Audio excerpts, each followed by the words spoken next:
Many people that have been chronically stuck in functional freeze hold this shadow belief that they are intrinsically lazy.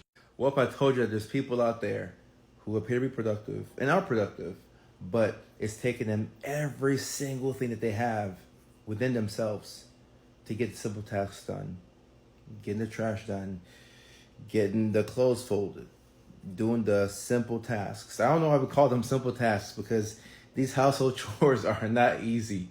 They're not easy at all. So I don't know why we ever got accustomed to calling these things simple tasks. But if you're somebody who struggles with getting the simple things done, and at the same time, you're so high achieving, you're in a weird predicament because you appear to be fine on the outside, but nobody knows that it's taking you twice and thrice as much energy just to stay on par with people. And what's going to happen is that over time, you're going to burn out. You're going to burn out. And then the simple tasks are going to get even harder to do. And at some point, you're probably going to see a drop off in the productivity. As this starts to happen, you become harder on yourself because you pride yourself on getting things done. But we're dysregulated inside. And it was only for so long that we could go at this pace. Something was going to have to give at some point. Functional freeze, which is what this is called, it can be damaging because when you internally want to get something done, but at the same time, you realize that you can't get up and do that thing, you're in an interesting predicament. It's like you're turned up and turned down at the same time.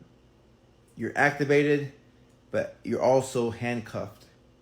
So it's like me wanting to go and make myself some food in the kitchen. But for some reason, I just can't get up. I'm stuck. I'm sitting right here. I got the covers with me. I just can't get to the kitchen. The kitchen's right there. The food's right there. I just can't get up. If you struggle with this type of thing in different areas of your life, your brain's going to start to tell you that you're lazy. You're going to believe that you're lazy. And when your beliefs are self-limiting and you say negative things about yourself, over time, this is going to shift your identity.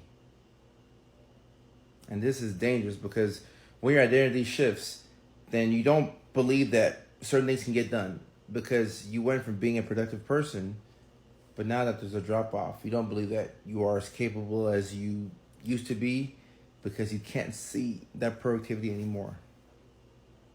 And it's really tough because sometimes when we're burnt out, we think that the answer is to go even harder, or we'll say, we'll take a vacation or whatever and we'll come back to it.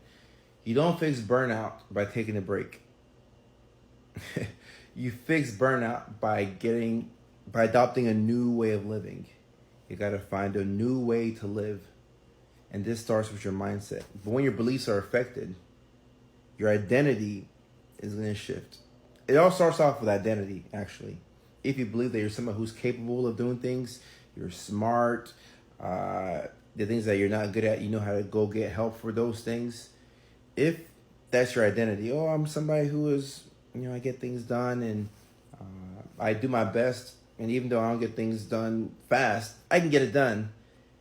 If that's your identity, the beliefs that come from that identity are going to allow you to get things done because now you're not limiting yourself.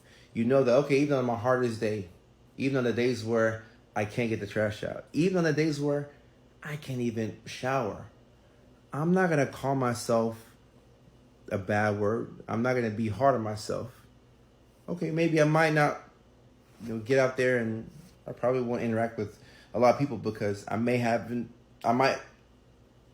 showered in a couple of days. And that's fine, but you don't judge yourself.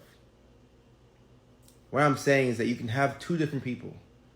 You can have somebody who hasn't showered in 3 days, but their identity and their belief system puts them in a position to where they're not hard on themselves. They know that, I'm just going through a hard time right now. I might be burnt out. It might be functional freeze, but I'm going to get to where I have to get to eventually. And you can have somebody else who also hasn't showered in 3 days, but this person has probably been stuck in functional freeze for a long time. They truly believe that they're lazy. they truly believe that they're worthless. They truly believe that they're not capable of doing anything amazing. Even though both of these people haven't showered in 3 days, the person without the self-limiting beliefs is going to bounce back a lot quicker. And on top of that, they're going to develop a system that prevents them from going as long without showering. And even if they find themselves in that depressive funk, once again, they won't judge themselves because they know that this is just an anomaly. This is not who I am. This is not what I believe. But if you're the person, in the second example, where you just don't think you can get things done, you believe bad things about yourself, your identity is not solidified and rooted in a stable sense of self, then it's going to be very difficult to deal with things that happen in life. And when that productivity slows down, we start to really not like ourselves. So you got to be kind to yourself, but understand that the beliefs that we hold about ourselves and our identities are extremely important to not only promoting, but also maintaining solid mental health.